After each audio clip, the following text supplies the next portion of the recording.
आइए स्टूडेंट, आज की इस वीडियो में हम लोग क्लास 10 के एक्सरसाइज 3.3 के सवाल को अध्ययन करेंगे, जो कि सवाल पहला का सवाल दूसरा होगा, जो कि आपको ऐसे क्वेश्चन एग्जाम में अवश्य पूछते हैं। यदि चाहते हैं कि ये 2 नंबर आपका हो जाए तो इस वीडियो को आप अंत तक देखिए। ये सवाल 2 नंबर का पूछता है। आप इस वीडियो को इतना अच्छे से देखिए, इतने ध्यानपूर्वक से देखिए कि आपको ये समझ में आ जाए। ठीक है, कोशिश कीजिए कि एक ही बार में आपको इस समझ में आ जाए। हम कोशिश कर रहे हैं आपको समझाने के लिए। ठीक है, तो आइए स्टूडेंट, हम सवाल को समझाते हैं। देखिए, इस चैप्टर में जो हमको क्या कह रहा है कि निम्न रैखिक समीकरण युग्म को प्रतिस्थापन विधि से हल करना है।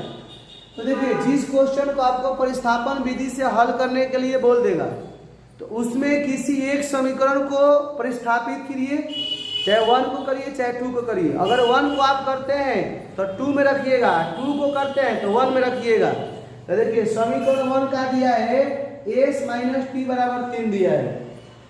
दूसरा का दिया है s/3 t/2 बराबर 6 समीकरण 2 दिया है। अब आप क्या करिए, इसी को आप बाटा पके जोड़ कर लीजिए। यदि आप इसको जब बाटा पके जोड़ करेंगे तो एलसीएम लेंगे 3 2 के तो 6 होगा, और 3 के टेबल में 6 है तो 2 बार में, तो 3 दूनी 6, इससे भाग दीजिए तो 2 बार में कटेगा, तो ऊपर गुना होता है तो 2s कर दीजिए।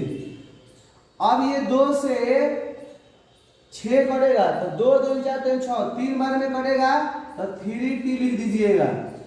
अब देखिए, इसके बाद में बराबर दे करके 6 लिख दीजिए।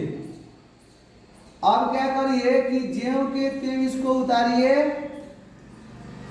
और ये 6 का इसमें तिरछा गुना करिए तो 6 आगे का होता है 36। अब देखिए क्या करना है, आप क्या करिएगा, इसको आप अगर इसको समीकरण 1 नहीं मानते हैं तो इसको सॉल्यूशन करके इसको समीकरण आप 2 मान लीजिए। देखिए, ये बाटा में दिया था, ये बिन बाटा वाला है, तो आप क्या करिए कि पहले को छोड़ दीजिए, दूसरे जो दिए उसको सॉल्यूशन करके उसको समीकरण 2 बना लीजिए। अब क्या करिए, यहाँ से जो समीकरण आपका 1 है उतारिए। यदि आप समीकरण 1 को उतारते हैं तो उतारिएगा तो s - t बराबर 3 है। अब इसको परिस्थापित कीजिए, मान लीजिए s को इधर लिखिएगा तो t को उधर ले जाइएगा, तो ये 3 लिख करके t को उधर ले जाइएगा तो t आपका प्लस में हो जाएगा, जो कि इस समीकरण को आप 3 नाम दे सकते हैं। दे दीजिए 3। अब क्या लिखिएगा कि समीकरण 2 में s का मान रखने पर, तो आप क्या करिए कि समीकरण 2 को उतार लीजिए। देखिए, आपका समीकरण 2 का है 2s प्लस 3t बराबर 6 दिया है। अब क्या करिए कि आप यहाँ पर s का जो वैल्यू है, इस s के स्थान पर s का वैल्यू रखिए, तो 2 लिखकर कोष्ठ लिखिएगा 3 प्लस t कोष्ठ 1, क्योंकि s का ये जो वैल्यू था यहाँ से लिख दिए। अब ये आपका 3t है तो इसको लिख दीजिए बराबर 6 लिख दीजिए। अब क्या करिए, आप इसका मल्टीप्लाई करिए। देखिए, 2 का 3 से तो 2 3 6, 2 का t से तो 2t, अब हो गया प्लस 3t।